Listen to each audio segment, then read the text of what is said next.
안녕하세요. 명상록의 마르쿠스 아우렐리우스는 후회에 대해 이렇게 말했습니다. 그때의 나는 지금의 내가 아니었다. 같은 조건이라면 나는 또 다시 그렇게 선택할 수밖에 없었을 것이다. 그러니 나 자신을 비난하지 말고 받아들여라. 즉, 과거의 나를 용서하고 슬픈 감정에 빠져서 살지 말라라는 것이죠. 하지만 제가 오늘 이야기하고자 하는 방향은 이와 조금 다른 방향입니다. 아우렐리우스는 후회하지 말고 과거의 나를 용서하라 라고 했지만 저는 후회는 깊지 않게 자주 해야 한다고 생각합니다. 후회에서 비롯되는 슬픈 감정은 나를 과거보다 더 발전된 존재로 만들어주는 소중한 감정이니까요. 자기 전 침대에서 이불킥을 하며 후회하고 슬퍼하지 않는다면 다음날 썸녀에게 썸남에게 또 무리하며 들이댈 것입니다. 이불을 발로 차고 슬퍼해야만 그때 내가 그렇게 다가가서 상대방이 부담을 느꼈구나 라고 느끼며 스스로의 행동을 되돌이켜 볼 수 있죠. 또 어제보다 나은 오늘을 보낼 수 있는 것입니다. 여기 후회가 주는 고통 혹은 슬픔을 비교적 쉽게 견디는 방법이 있습니다. 이 슬픔이 나에게 도움이 될 거야 라는 간단한 생각하기입니다.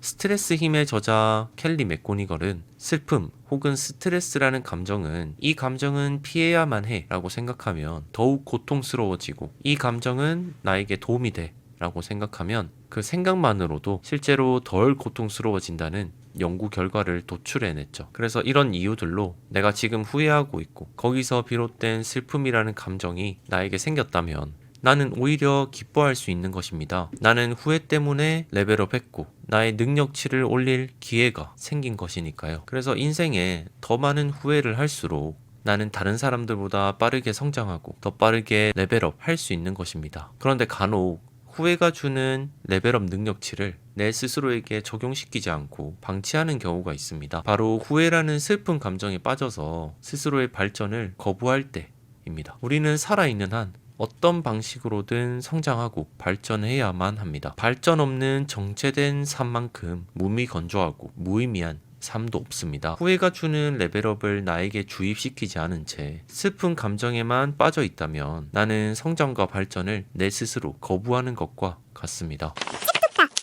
누군가 다짜고짜 슬픔은 안 좋은 거야. 그러니 긍정에만 몰두해라 라고 말한다면 가볍게 무시해 주시면 됩니다. 우리 감정들에 쓸모없는 감정이란 없습니다. 노에락 모든 감정이 내 삶에 적절히 녹아 있어야만 나는 온전하고 완전한 삶, 누구보다 견고한 삶을 살아갈 수 있습니다. 영화를 봐도 주인공은 희노애락의 감정을 모두 느끼며 겪으며 처음보다 발전하고 성장해 나가죠. 그리고 우리는 이 주인공의 희노애락의 감정을 감정적으로 느끼며 그 주인공에게 보다 몰입하게 되죠. 또 희열감도 느낍니다. 그 주인공은 감정을 거치면서 전과 완전 다른 차원의 성장한 사람이 되니까요. 앞서서 슬픔이 나에게 성장의 능력치를 준다고 이야기를 했는데 슬픔뿐만 아니라 영화에서처럼 이 희노애락의 감정 모두가 나에게 내 성장에 도움이 되는 능력치가 될 수 있습니다. 즉, 이 네 가지의 감정들이 들어왔다 나갔다 들어왔다 하는 과정을 거치면서 나는 발전하는 것이죠. 그런데 만약 내가 한 감정에만 치우치고 매몰돼서 억지로 그 감정만 느끼려고 한다면 다른 감정이 내 안에 들어와 순환되지 않고 한 감정만 오래 머물러서 고이게 되겠죠. 그러면 그 감정은 내 안에 고이고 썩으면서 나의 마음의 병을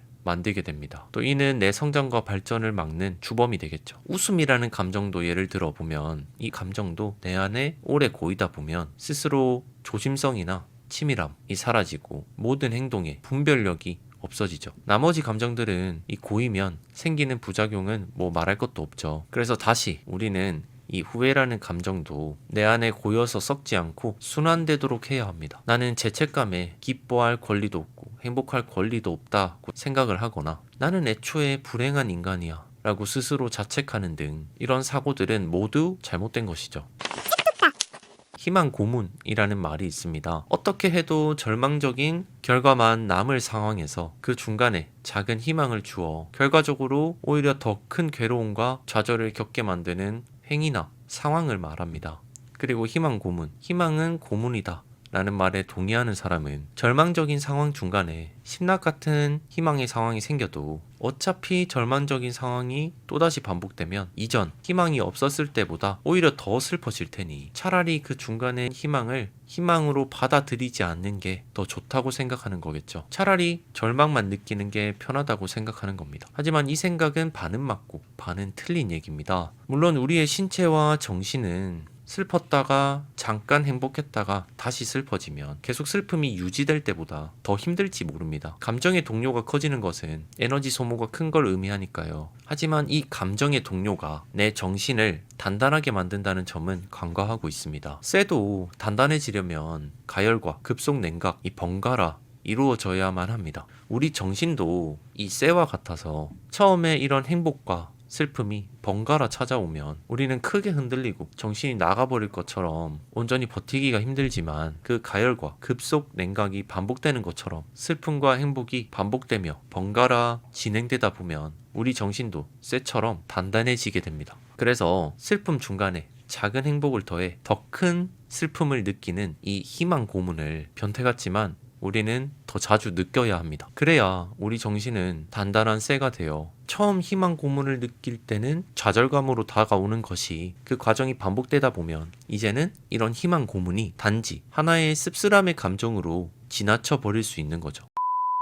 우리는 이제 한 가지 결론에 이를 수 있습니다. 인생을 살아가며 느끼는 모든 감정은 나에게 소중하며 또 적극적으로 받아들여야 한다는 점입니다. 그리고 우리는 이로써 전보다 인생에 당당해질 수 있습니다. 내 앞에 어떤 상황이 생겨도 어떤 결과가 생겨도 거기서 비롯되는 나의 모든 감정들은 모두 내 성장의 발판이 되는 점을 알고 있으니까요. 인생을 즐긴다라는 진정한 의미는 어쩌면 내 삶에 어떤 상황이 생겨도 그로써 내가 어떤 감정을 느껴도 당당히 포용하는 자세 혹은 태도를 말하는 것이 아닐까요? 오늘의 영상은 여기까지고요. 언제나 비판은 환영합니다. 다음에는 조금 더 유익한 영상, 재밌는 영상으로 돌아오겠습니다. 그럼 이만.